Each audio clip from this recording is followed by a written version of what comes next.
You're all familiar with the founding documents of the US, if you live here at least, the Constitution and the Declaration of Independence.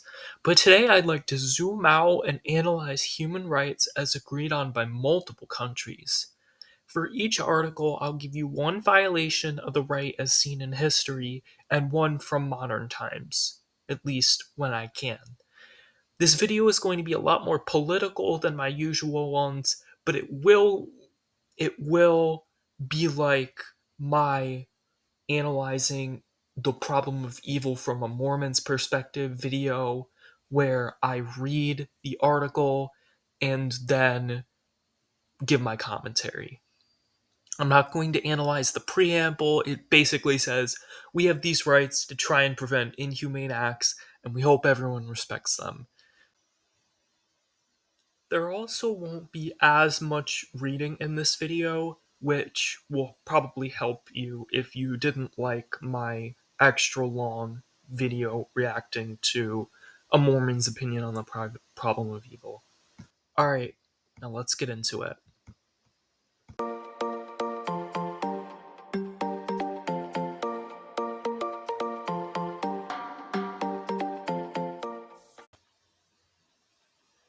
All human beings are born free and equal in dignity and rights. They are endowed with reason and conscience and should act towards one another in a spirit of brotherhood. This sounds like it's saying, be nice to each other because you're all special. I like that it says you're born this way, because before the Civil War, it was possible to be born into slavery, the lowest of social classes, and the hardest workers. You weren't equal to whites, you were less than whites. And I hate that this society is left to pick up the pieces of such an inhumane system. And our modern equivalent is poverty, being born without money while being surrounded by people who value it. And some people are too greedy and won't even share the money. We can't promise being equal in dignity and rights with the current rate of poverty. And I'm just coming at this from an American's point of view. I can't imagine living in somewhere like South Sudan, considered to be the poorest country in the world. You might not believe poverty violates this right, and that's alright, but I see it as a broken promise that this declaration made. Everyone is entitled to all the rights and freedoms set forth in this declaration, without distinction of any kind, such as race, color, sex, language, religion, political or other opinion, national or social origin, property, birth, or other status. Furthermore, no distinction shall be made on the basis of the political, jurisdictional, or international status of the country or territory to which a person belongs, whether it be independent, trust, non self governing, or under any other limitation of sovereignty. In my history class, this was called equal protection of law, or EPODL. And look at this. The article doesn't say don't discriminate, it says no distinction shall be made. In other words, no matter your background, everyone's the same under the law. Our historical example is segregation, in a time where race was the first thing people looked at. The case of Brown versus Board of Education declared segregation illegal, which is funny because 60 years earlier the exact opposite ruling was made. But hey, at least they came to what most people think is the right conclusion. I remember hearing about the 1957 Little Rock incident, where the military literally had to escort the black kids into the nearby schools because they were refusing to take them. Our modern equivalent here is the transgender military ban. In both of his terms, President Trump has tried to ban transgender people from joining the military. From the sources I'm seeing, it sounds like the Supreme Court is allowing this to go on. The defense literally cited studies from the US Department of Defense during the Biden administration that basically said these transgender people in the military have proven valuable for national security. And on top of this, the military budget is $34 billion higher than last year. Trump is increasing military spending while getting rid of the people he doesn't want. Doesn't that sound a lot like what Hitler did? What went through these justices' minds that this wasn't a violation of their human rights, that this group of people wasn't being targeted seemingly arbitrarily.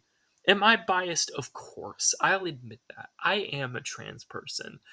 The military doesn't want me, and I'm obviously going to advocate for their rights. If you're for this ban, I invite you to tell me your reasoning and cite some studies. Something other than simply not liking trans people. Because the reason I want trans people in the military is the same reason why I want white men in the military. And I think this article agrees with me. Anyway, that was a crazy rant. Let's move on to Article 3. Everyone has the right to life, liberty, and security of person. Instead of the pursuit of happiness, it's security, safety. Safety was a good thing to include there. Circling back, tell me how the US population is supposed to feel safe when our military budget has just increased. I just want you to ponder that.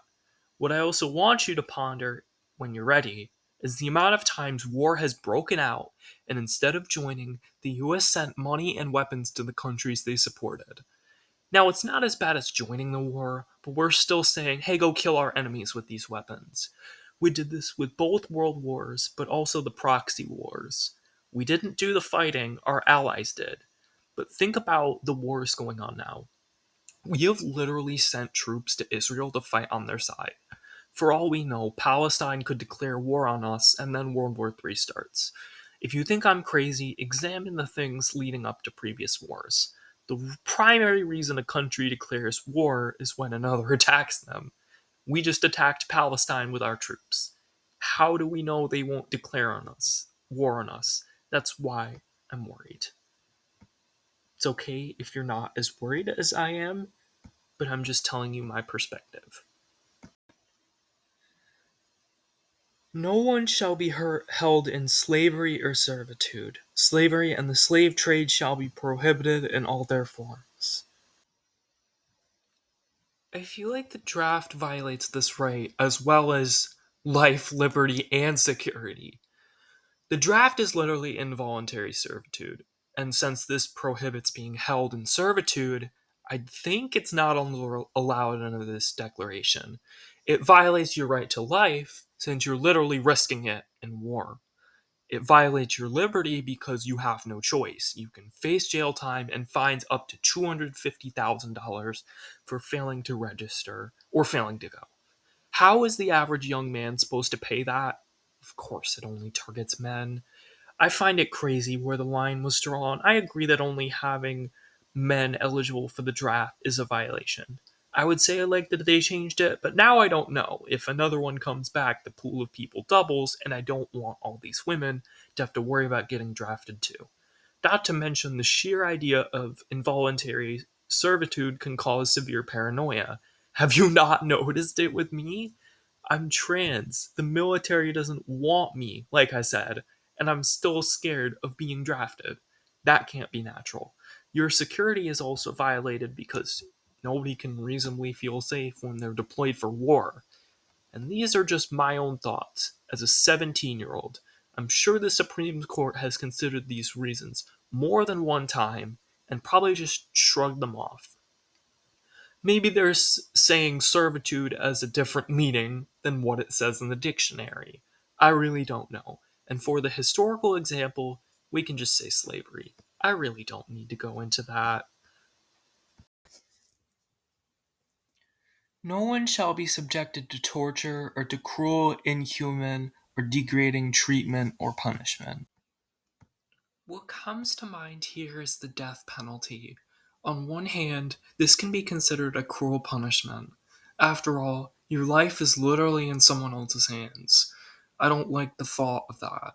On the other hand, have you seen the way our prison system is?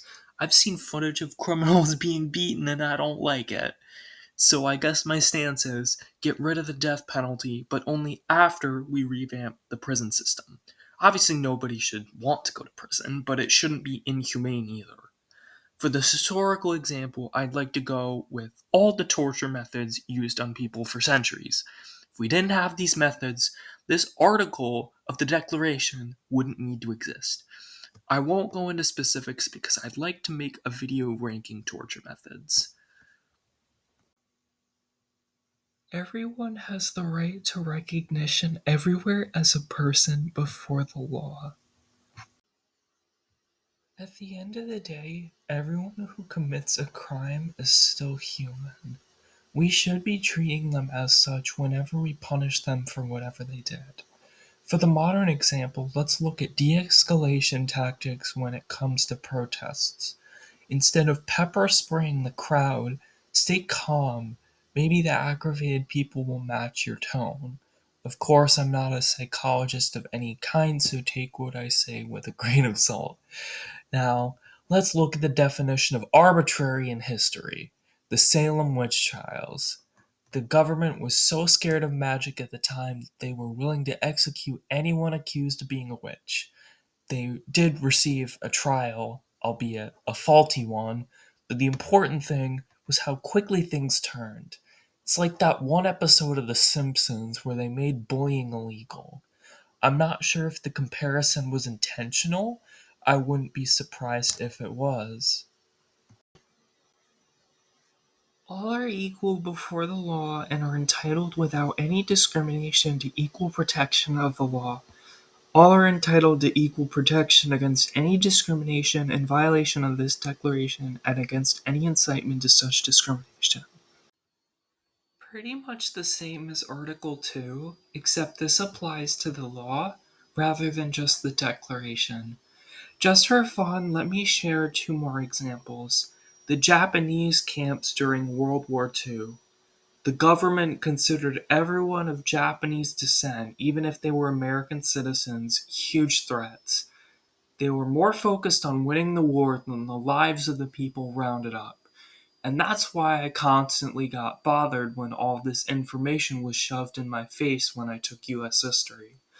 This is the definition of racism. For the modern example, let's look at the deportation of alleged Venezuelan gang members. This issue is very tough to solve because of the smaller debates that emerged. Is it right to deport confirmed gang members even if they haven't committed a crime? Can we deport someone with a tattoo that even resembles a gang sign? Not to mention the lack of due process, sending potentially innocent people to one of the most dangerous prisons in the world without a trial. I just don't have answers to these questions.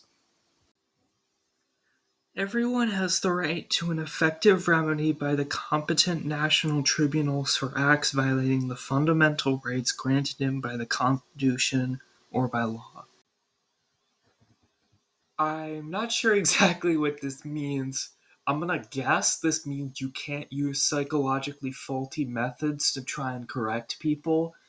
Let me cite gay rehab centers. Not exactly sure what they're called.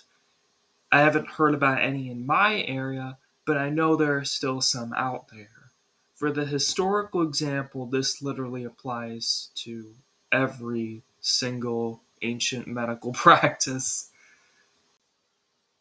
No one shall be subjected to arbitrary arrest, detention, or exile.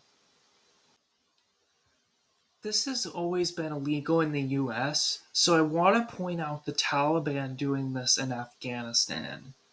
You can also claim this happened with the World War II Japanese camps.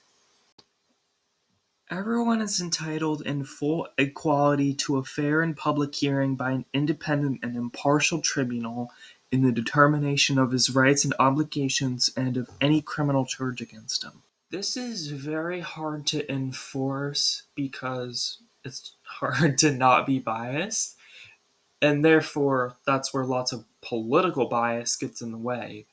It's hard to just find one example of this. You could argue this has caused our government to become corrupt, and I don't want to get into that. Let me know if you want to see a video on all the examples of this. Everyone charged with a penal offense has the right to be presumed innocent until proved guilty according to law in a public trial at which he has had all the guarantees necessary for his defense. No one shall be held guilty of any penal offense on account of any act or omission which did not constitute a penal offense under national or international law at the time when it was committed. Nor shall a heavier penalty be imposed than the one that was applicable at the time the penal offense was committed. Two words: police brutality, and also George Floyd, but mainly police brutality. Needlessly beating people before arresting them, racially motivated arrests, and these people are supposed to be presumed innocent. You're beating an innocent person. Even if you watch them commit a crime, you must first prove it in court. And even if they're guilty, they don't deserve violence. No one shall be subjected to arbitrary interference with his privacy, family, home, or correspondence, nor to attacks upon his honor and reputation. Everyone has the right to the protection of the law against such interference or attacks. Does this include the FBI breaking down someone's door? I know they aren't entering for an arbitrary reason, but it seems like a lot. I also feel like this goes hand in hand with the Third Amendment. The military, under British law, was allowed to live in early Americans' houses during the Revolutionary War. I'm guessing this kind of thing isn't allowed under the Declaration. Everyone has the right to freedom of movement and residence within the borders of each state. Everyone has the right to leave any country, including his own, and to return to his country. If this is the case, there shouldn't be armed guards patrolling literally every border. Look at the DMZ zone. There are around 700,000 soldiers guarding the North and South Korean border. Nearly 30,000 of those are American. We don't need any troops trying to guard our countries. I don't understand how countries are able to ignore Article 13 so easily.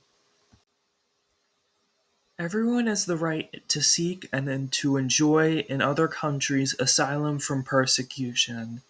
This right may not be invoked in the case of prosecutions genuinely arising from non-political crimes or from acts contrary to the purposes and principles of the United Nations.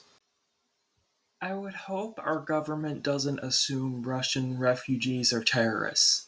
They're allowed to flee their country if they disagree with what Putin and the military is doing to Ukraine. And historically, I'd like to look at Anne Frank. She was born in Germany but moved to the Netherlands out of refuge. While this was only a few years before the Declaration was written, it certainly violates it. And also, racially motivated massacres probably go against many of these articles.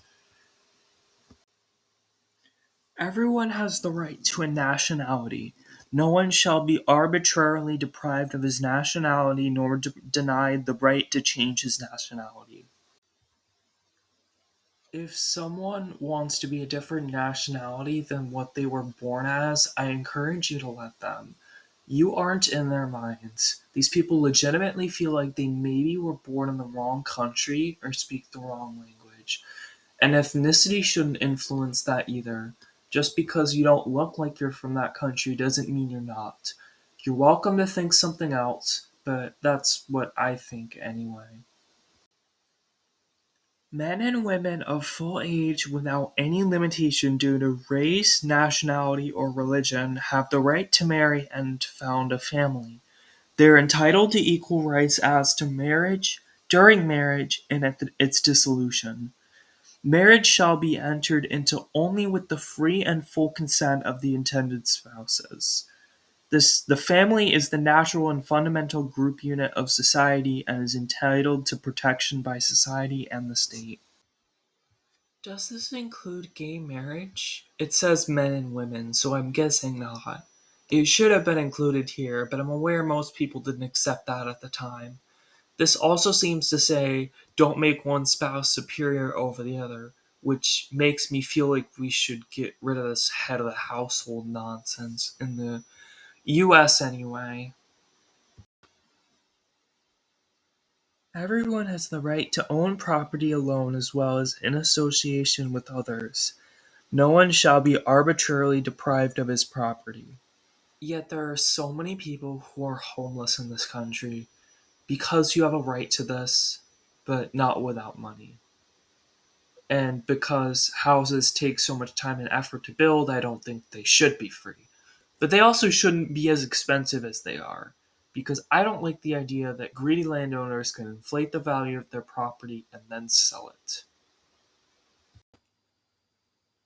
Everyone has the right to freedom of thought, conscience, and religion. This right includes freedom to change his religion or belief, and freedom either alone or in community with others, and in public or private, to manifest his religion or belief in teaching, practice, worship, and observance. Well, then, why is it illegal to practice other religions in certain countries? I found a great source by the Pew Research Center that breaks down religious restrictions in each country. I'll link it down below. And just to clarify, I'm not trying to force anyone to deconvert from Christianity if you watch those videos.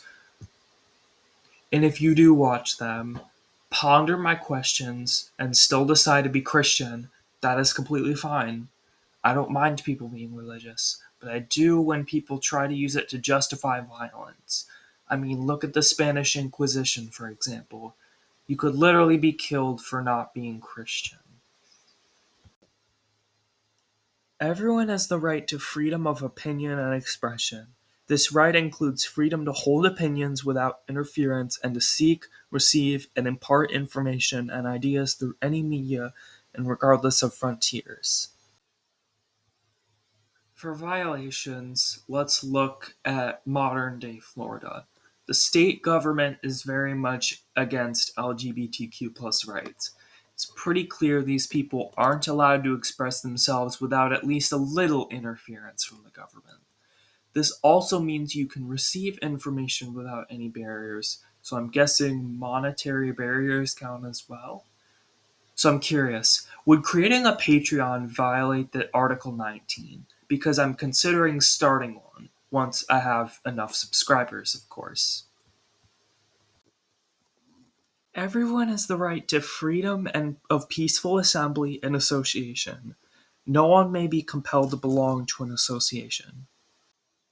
I love learning about court cases, and I discovered this interesting one from 1939 called Hague versus CIO. CIO stands for Committee for Industrial Organization. They wanted to hold a labor meeting in Jersey City, but the mayor, Frank Hague, had a law saying you couldn't do this publicly without a permit. So the company sued and won. They claimed this was a violation of both the First and 14th Amendment. I really don't understand the 14th Amendment, but anyway, I found this case to be really cool, so I suggest you check it out, but I've got 10 more articles to get through. Everyone has the right to take part in the government of his country, directly or through freely chosen representatives. Everyone has the right of equal access to public service in his country. The will of the people shall be the basis of the authority of government. This will shall be expressed in periodic and genuine elections, which shall be by universal and equal suffrage, and shall be held by secret vote or by equivalent free voting procedures. Luckily, only 7 countries do not claim to be democracies, so all of those are modern examples of violations of this article. And there were more countries like this in the past, so that's really all I need to say. Everyone, as a member of society, has the right to social security and is entitled to realization through national effort and international cooperation and in accordance with the organization and resources of each state of the economic, social, and cultural rights indispensable for his dignity and the free development of his personality. Okay, I'm having trouble understanding this. I'm guessing this is talking about financial needs. I'll stop talking before I say anything wrong. Everyone has the right to work, to free choice of employment, to just and favorable conditions of work, and to protection against unemployment. Everyone, without any discrimination, has the right to equal pay for equal work. Everyone who works has the right to just and favorable remuneration. self-determination, ensuring for himself and his family an existence worthy of human dignity and supplemented, if necessary, by other means of social protection. Everyone has the right to form and to join trade unions for the protection of his interests. Alright, let's take this one paragraph at a time. I wouldn't think getting burned by a restaurant's fryer consistently is just and favorable, but that's a storytime video for the future. We can cite a lot of historical examples: the Triangle Fire, child labor, nuclear workers, and The Jungle by Upton Sinclair. The right to equal pay for work? I wish more countries followed this, including mine. And everything with trade unions is self explanatory. Everyone has the right to rest and leisure, including reasonable limitation of working hours and periodic holidays with pay. If this right was actually upheld, the US would not have to import so many things from other countries. They literally take advantage of long work hours, child labor, and cheap wages just so they can save money. Ugh. Everyone has the right to a standard of living adequate for the health and well-being of himself and of his family, including food, clothing, housing, and medical care and necessary social services, and the right to security in the event of unemployment, sickness, disability, widowhood, old age, or other lack of livelihood in circumstances beyond his control. Motherhood and childhood are entitled to special care and assistance. All children, whether born in or out of wedlock, shall enjoy the same social protection. You know how much harder getting health insurance is than it needs to be? Since writing this, I googled it and you can actually buy health insurance without your job, so I guess do with that with what you will. Everyone has the right to education. Education shall be free, at least in the elementary and fundamental stages. Elementary education shall be compulsory. Technical and professional education shall be made generally available, and higher education shall be equally accessible to all on the basis of merit. Education shall be directed to the full development of the human personality and to the strengthening of respect for human rights and fundamental freedoms. It shall promote understanding, tolerance, and friendship among all nations, racial, or religious groups, and shall further the activities of the United Nations for the maintenance of peace. Parents have a prior right to choose the kind of education that shall be given to their children.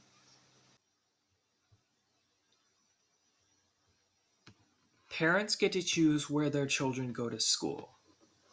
This isn't always a bad thing, but what if they choose a religious school and their kids don't want that? What if the kids want to go to a religious school but they're not allowed? Unless all religious schools are private. If money is involved, I can understand a parent making the decision for them. But I don't want to turn this into a hot take video. That's a separate series entirely. Everyone has the right to freely to participate in the culture of life of the community, to enjoy the arts and to share in scientific advancement and its benefits. Everyone has the right to the protection of the moral and material interests resulting from any scientific, literary, or artistic production of which he is the author. Yeah, there are publishing companies who literally operate on buying the rights to your book and then profiting off it. Reminds me of selective lawyers. Everyone is entitled to a social and international order in which the rights and freedoms set forth in this declaration can be fully realized. I'm guessing this means you have the right to uphold these rights in an organized manner. I wouldn't say the wording of this is very organized, though. Everyone has duties to the community in which alone the free and full development of his personality is possible. In the exercise of his rights and freedoms, everyone shall be subject only to such limitations as are determined by law solely for the purpose of securing due recognition and respect for the rights and freedoms of others and of meeting the just requirements of morality, public order, and the general welfare in a democratic society. These rights and freedoms may in no case be exercised contrary to the purposes and principles of the United Nations. Basically, don't use any of these rights to do something the UN wouldn't do. These last ones don't really seem to have examples of them. Nothing in this declaration may be interpreted as implying for any state, group, or person any right to engage in any activity or to perform any act aimed at the destruction of any of the rights and freedoms set forth herein. So, don't interpret these rights as something that can take away said rights. That's a good idea. And here you have it. All 30 articles of the Universal Declaration of Independence. Thank you all for watching, especially to the end. And I'll be back with a new video, probably about a different topic anyway, because that's how I roll. And no, I don't have ADHD, I just like varied content.